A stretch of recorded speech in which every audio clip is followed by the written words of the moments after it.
Gustavo Bolívar, escritor, tipo pensante, inteligente. Todos lo conocemos por muchas novelas que hemos visto a través de nuestra televisión nacional. Hoy estamos aquí con él en una actividad que para nosotros los productores de televisión, la gente que andamos en los medios es distinta.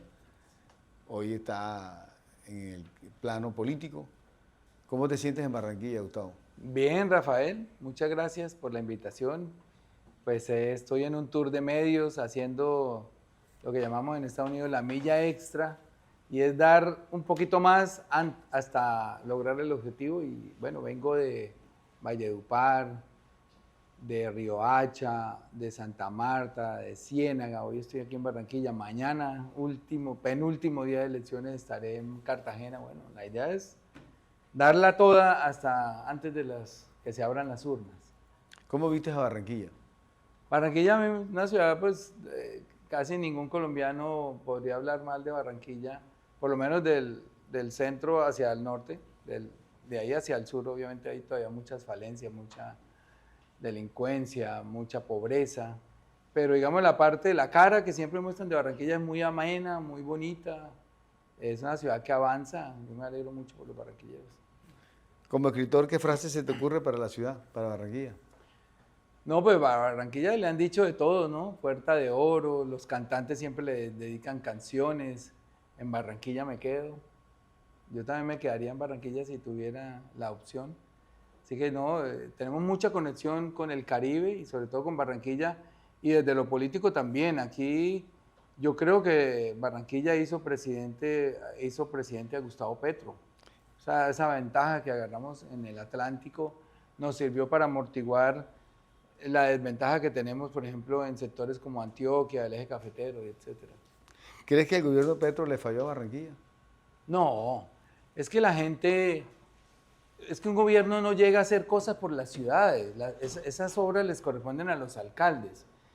Pero yo no he visto, voy a repetir algo que dije en un medio hace poquito, yo no he visto que cuando el presidente Petro tuvo la osadía y los pantalones de subir el salario mínimo por encima incluso de lo que pedían las centrales obreras y de lo que decía la lógica.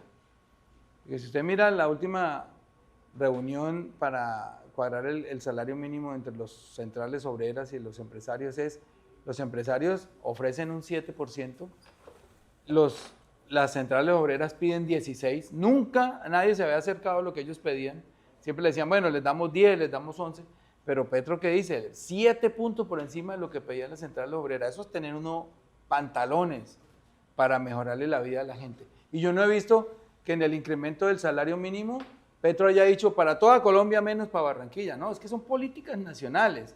O en la entrega de tierras no he visto que Petro diga vamos a entregar tierras en toda Colombia menos en Atlántico. Aquí se han entregado muchísimas hectáreas, miles de hectáreas de tierra. O no he escuchado que diga el mejoramiento del salario para los soldados es solo para toda Colombia menos para Barranquilla. No, esas políticas nacionales llegan a la gente, por eso ganamos aquí también las elecciones en la primera vuelta. La gente no es boba, la gente, los estudiantes del SENA de Barranquilla saben que hoy tienen un salario mínimo y esa plata la llevan a la casa.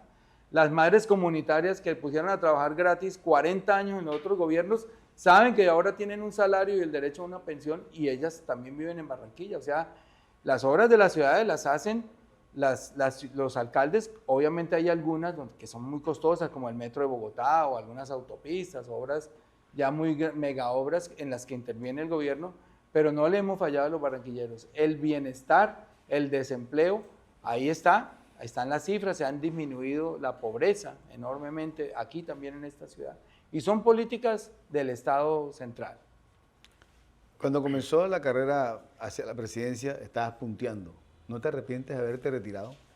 No, porque mira que, digamos, esto es un proyecto político con disciplina, donde los candidatos que estábamos en ese momento, incluso yo creo que yo iba punteando las encuestas a nivel nacional cuando se presentó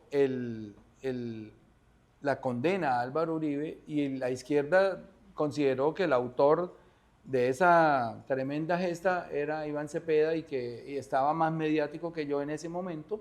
Entonces dijimos, vamos a dar un paso al costado en pro de la unión para que ganemos la presidencia y podamos tener otros 4 años de gobierno progresista. A mí no me duele haberme desprendido de eso, ya me llegará el turno, la democracia da esas ventajas, pero por ahora estamos muy contentos de que tengamos un candidato de unidad. Eso es lo que nos va a garantizar el triunfo.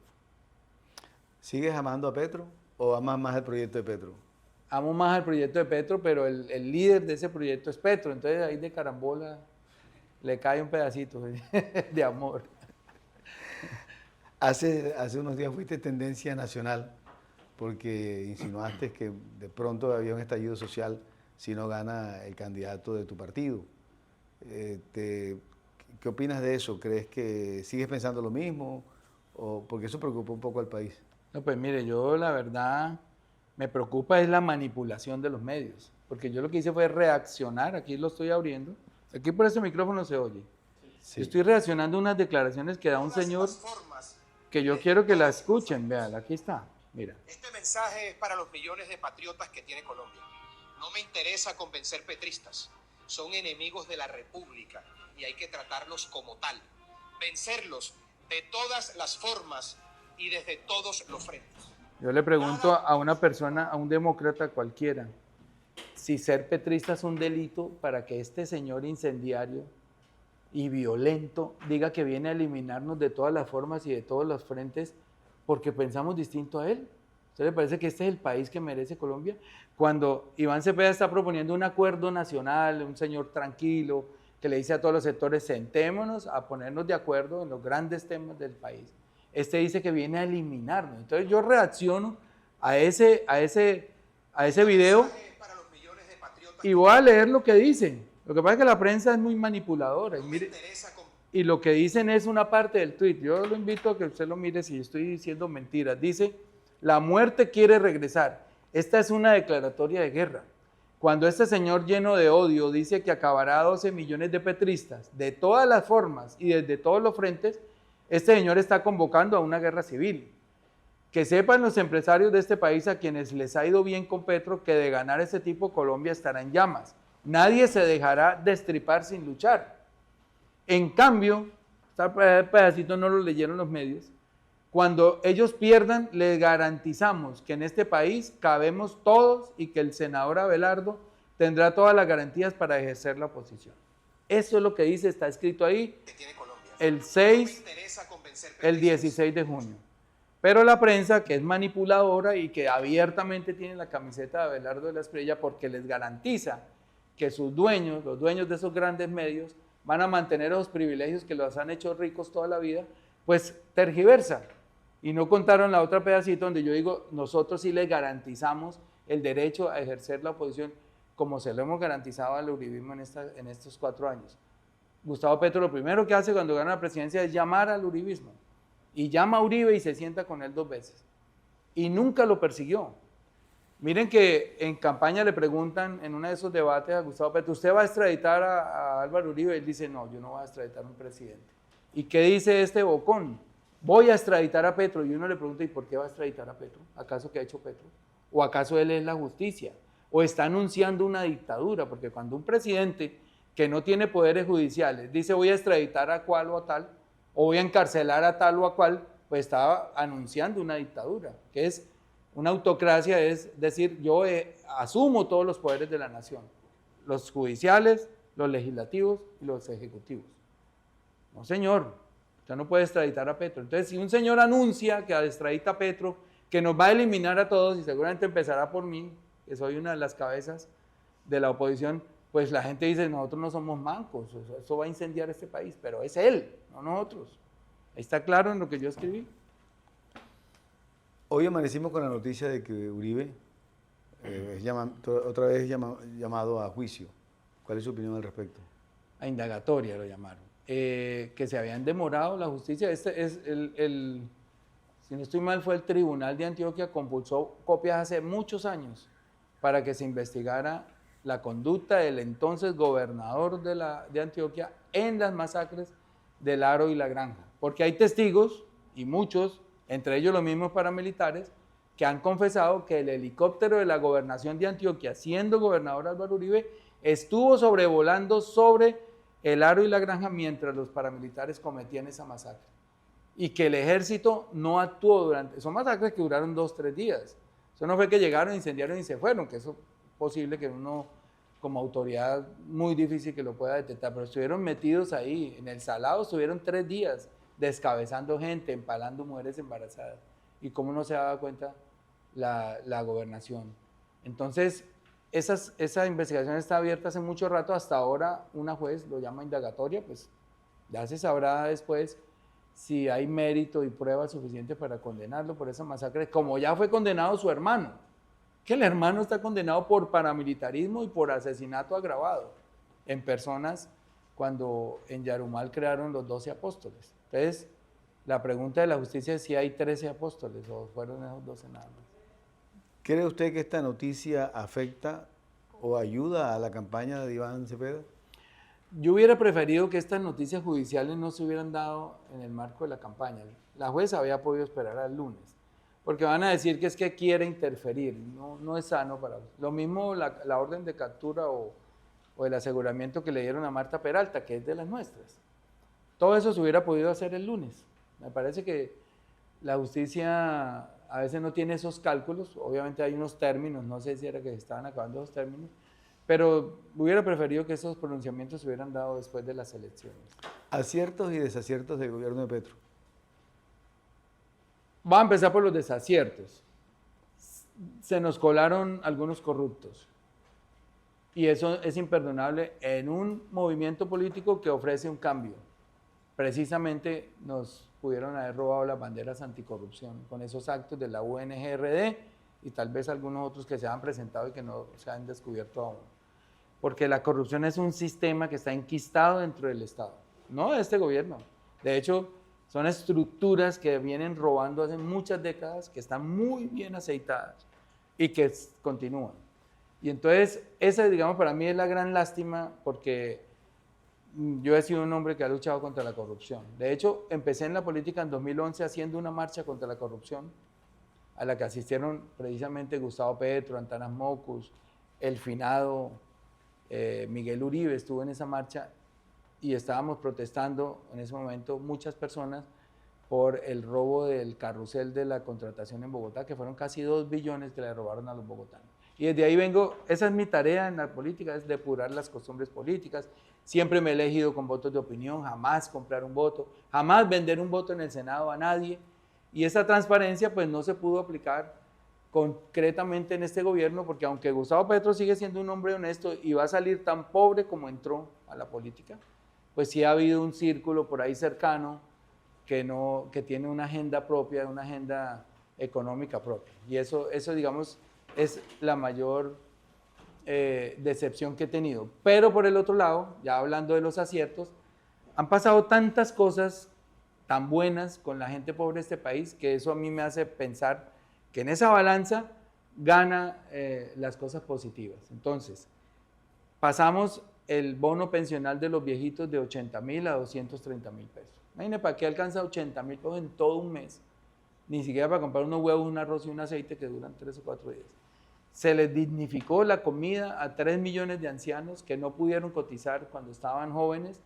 Las mujeres porque se dedicaron al cuidado de sus hijos, y en ese momento no había esa teoría y ese concepto de la economía del cuidado, que hoy ya existe, y entonces no pudieron cotizar. Los hombres, la mayoría eran campesinos que cultivaban la tierra y nos alimentaron por décadas. Y la mayoría también eran vendedores ambulantes, personas que estaban en la informalidad, en un país que hoy todavía tiene niveles de informalidad muy altos. Y se les dignificó una mesada. Bueno, el aumento del salario para los soldados que ganaban 300, ahora ganan 1.750.000, para los estudiantes del SENA. La entrega de tierra a mí me parece el programa más grande que ha hecho este gobierno. Es una reforma agraria en todo el sentido de la palabra, que podría terminarse porque entre las entidades que promete acabar Abelardo de la Espriella está la ANT, que es la Agencia Nacional de Tierras. Y eso es lo que nos va a dar la paz en un futuro. Tal vez lo que se está haciendo hoy en este gobierno no se vea pronto los resultados, pero las universidades que se han abierto en lugares donde hay violencia también nos van a dar paz en el futuro, porque es brindarle al joven una oportunidad distinta a ser delincuente o a engrosar las filas de un grupo guerrillero o paramilitar. Esa educación gratuita que ya hoy tiene 1 millón de estudiantes, de los cuales 400.000 se han creado en este gobierno, se puede ir al traste porque también ha prometido el señor privatizar la salud. Y dice folclóricamente él, que está lleno de plata, que paguen todos. ¿Cómo pones a pagar un estudiante guayú que hoy estudia medicina en Riohacha? Un indígena guayú estudiando medicina gratis. Ese es el país que yo soñé hace muchos años y que se está haciendo realidad. ¿Cómo le vas a decir ahora, estudiante guayú, que no tienen ni para comer, venga, paguen un semestre de medicina? Todo eso se puede perder. Y es real porque lo ha dicho él. No, con Abelardo de la Espriella es muy fácil hacer campaña porque no hay que hacer fake news, no hay que inventar nada. Él es el que ha dicho que es ateo y después va y le llora al Señor de los Milagros. Él es el que ha dicho que ha matado gatos y después aparece en foto con gatos. Él es el que ha dicho en videos que quiere tener, o que tuvo al tiempo 7 novias y que quiere tener 4 esposas, pero después sale a decir que el matrimonio es la gran institución y que ama a su esposa, etcétera. Cambia de bandazos de un día para otro, o sea, totalmente mentiroso. Entonces, ahí están las opciones. Al otro lado, que hay un hombre tranquilo que nunca ha tenido un solo problema de corrupción en su vida. Un hombre de paz que está llamando a un acuerdo nacional y, sobre todo, un hombre que está garantizando que las reformas sociales se mantienen y se profundizan. Vamos a ir más allá de lo que ha hecho Petro, porque obviamente en 4 años un gobierno no alcanza a tocar todas las personas que tiene que tocar, y entonces en 4 años más nosotros creemos que vamos a avanzar más en lo social. Usted, en su infinita creatividad, ¿qué titular le pondría a la novela de los 4 años de Petro, el primer gobierno de izquierda en Colombia? Algo como Renació la Esperanza, y con Iván Cepeda esa esperanza vuelve a iluminar los hogares de millones de personas. Y miren, aquí tengo este proyecto, a propósito de ese titular, para que muchas personas que han perdido la fe en tener una casa propia, y esto lo rescato del programa de gobierno de Iván Cepeda, porque en un momento pensado dije, bueno, pero esta campaña se volvió solamente insultos de un lado y del otro, fake news, noticias falsas,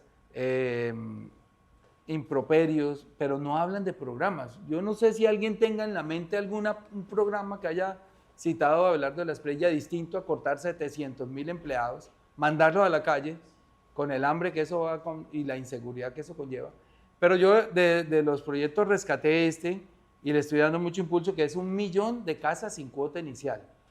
Este es el proyecto más grande y ambicioso de vivienda que podría haber en Latinoamérica.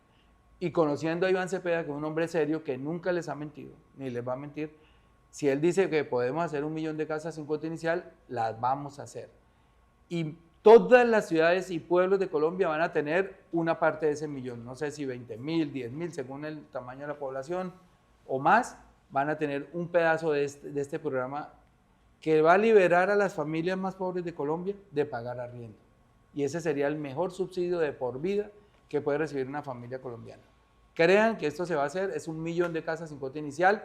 El único requisito es pertenecer a los estratos que dice el proyecto, no tener vivienda.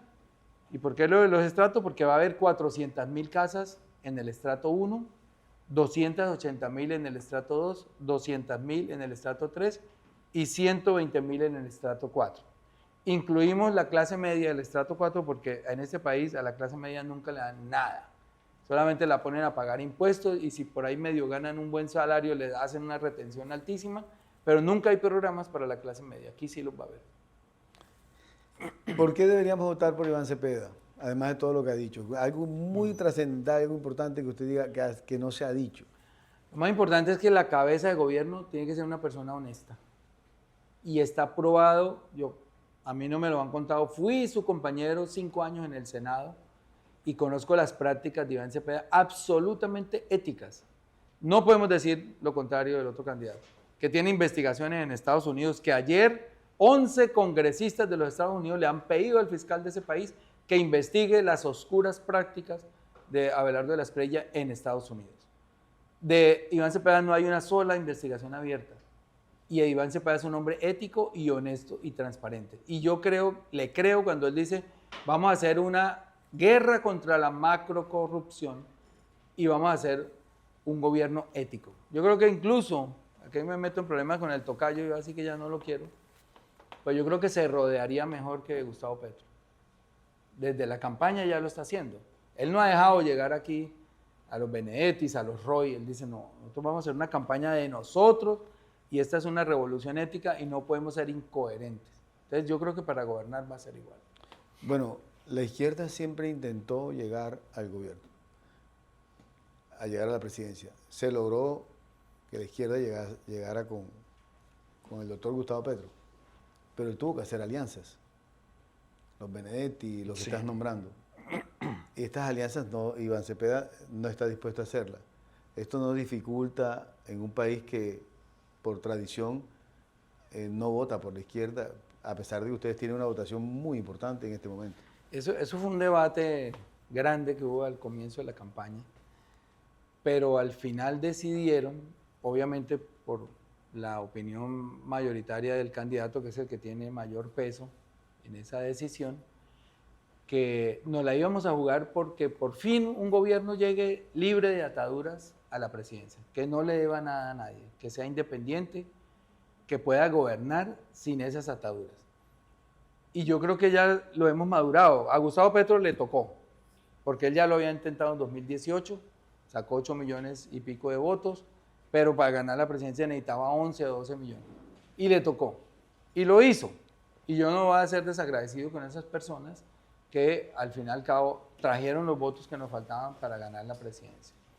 Pero ya con 4 años de gobierno, habiendo mostrado que es mentira lo del comunismo, que es mentira lo de la expropiación, que es mentira que Petro era un demonio que iba a cerrar las iglesias, que es mentira que iba a cerrar los medios de comunicación, nunca persiguió un periodista. Al contrario, mire este señor cómo cada vez que un periodista lo cuestiona de una vez lo demanda. Hay más de 116 demandas civiles y penales por cuenta de Abelardo de la Espriella porque un periodista lo cuestiona. Aquí no pasó nada de eso, aquí no hay comunismo, aquí los ricos se volvieron más ricos y los pobres menos pobres.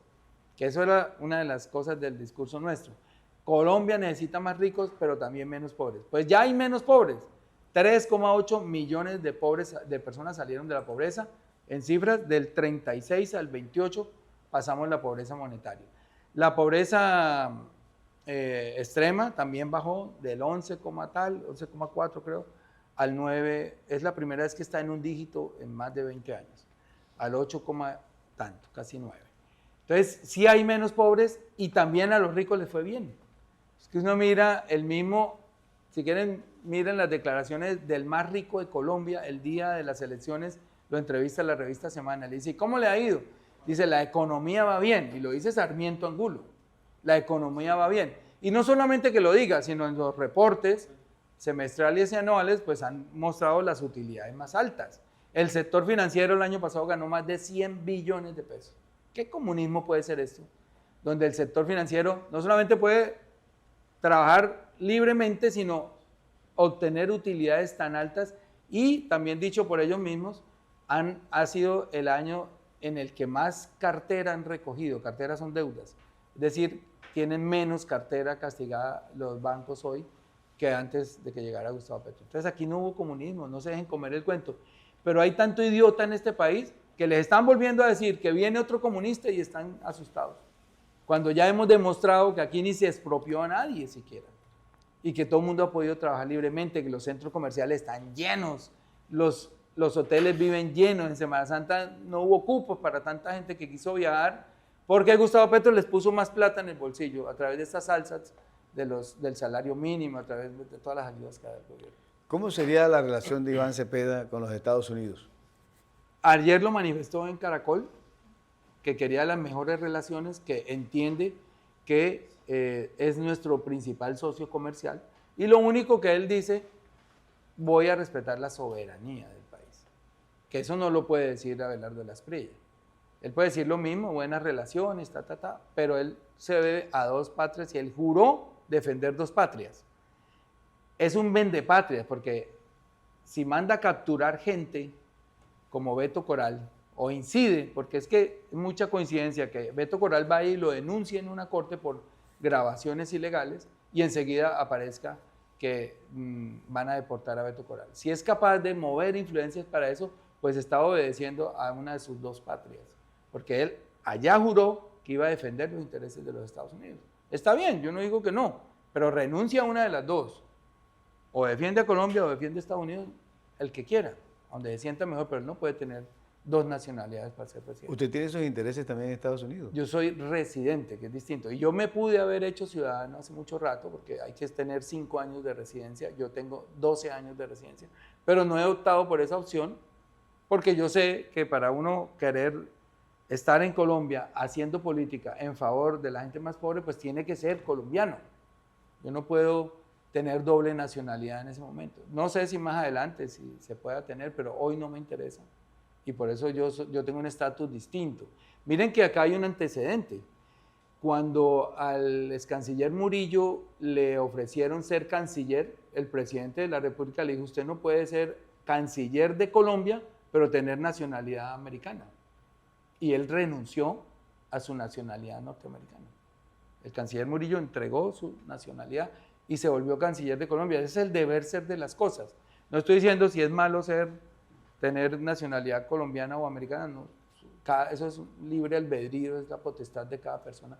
Pero él sí tiene que elegir a cuál de los dos países servir y ser leal. Como dice la Biblia, que ahora él ya es religioso y llora ante el altar, uno no puede servir a dos amos, dice la Biblia. Y él en este momento está sirviendo a dos amos. Bueno, las cámaras son todas suyas. ¿Qué le gustaría decir al final? Bueno, ya hemos dicho la mayoría de argumentos. En 2 días Colombia tendrá un nuevo presidente. Espero que las elecciones sean transparentes. Espero que ustedes no solamente salgan a votar temprano, sino que también vayan a cuidar las elecciones, a cuidar como testigos esos votos. A pesar de toda la publicidad que haga la registraduría, en este país en el pasado ha habido corrupción electoral. A nosotros hace 4 años nos robaron 4 curules. Las encontramos en los escrutinios, pero el preconteo nos había dicho que teníamos 16 curules y allá encontramos 700.000 votos y por eso hoy el pacto histórico tiene 20 senadores. Entonces no confiamos en el preconteo, que es un conteo rápido ahí, un deporte que agarraron en Colombia de querer ser los más rápidos para dar resultados, porque ahí se presenta la corrupción. Creemos en el escrutinio de los jueces, las comisiones escrutadoras, y vamos a respetar el resultado siempre y cuando los resultados de nuestros testigos sumados, esas actas de 14, den el mismo resultado que entrega la registraduría. Que ojalá las elecciones sean tan tranquilas como las de la primera vuelta, que fue, dicen las estadísticas, una de las elecciones más tranquilas que ha habido en la historia de Colombia. Y fíjense, en un gobierno de izquierda, que decían venía a quedarse en el poder, como lo hizo Maduro, como lo hicieron muchos dictadores en el mundo, y quien entrega el poder en sus 4 años constitucionales es Gustavo Petro. Garantiza las elecciones, entregará el poder sin ningún problema, en total tranquilidad. Así que nuestra opción es democrática. Quítense los miedos. Más bien tengan miedo de la otra opción, porque si ese señor cumple su palabra y ese odio que se le nota cuando habla de venir a destriparnos, pues aquí sí va a haber problemas en este país. Así que ahí están las 2 opciones. Poner el Estado al servicio de la garantía de los derechos de la gente más débil o poner el Estado al servicio de las 5 familias más ricas de este país. Muchas gracias. No, a usted, Rafael, muy amable.